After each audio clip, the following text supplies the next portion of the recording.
అనంతం ఎక్కడో లేదు, మన దగ్గరనే ఉంటుంది. నాలెడ్జ్ ఈజ్ డివైన్, ప్రపంచం మొత్తం నిండి ఉంది, కానీ మనం ఎంత తీసుకోవాలనుకుంటుంది మన మీద డిపెండ్ అయి ఉంటుంది.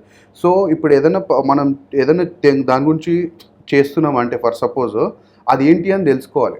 అలానే నేనేం తెలుసుకున్నానంటే అయ్యప్ప మాలేసుకున్నా.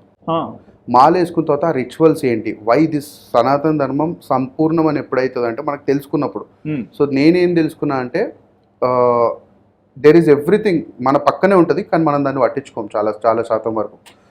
సో మనం వాళ్ళని ఇచ్చి పంపించడం అదంతా పక్కన పెట్టేసి మనమే మన దాంట్లో ఉన్నదానికి ప్రతి దానికి ఒక ఇంటర్లింక్డ్ కనెక్షన్ ఉంది.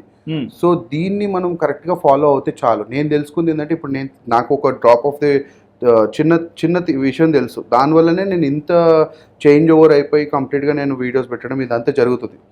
దీన్ని బేస్ చేసుకొని నాకు అర్థమైంది ఏంటంటే మన దాంట్లో లేనిదంటూ ఏమీ లేదు, ఉన్న ప్రతిది ఇక్కడనే ఉంది.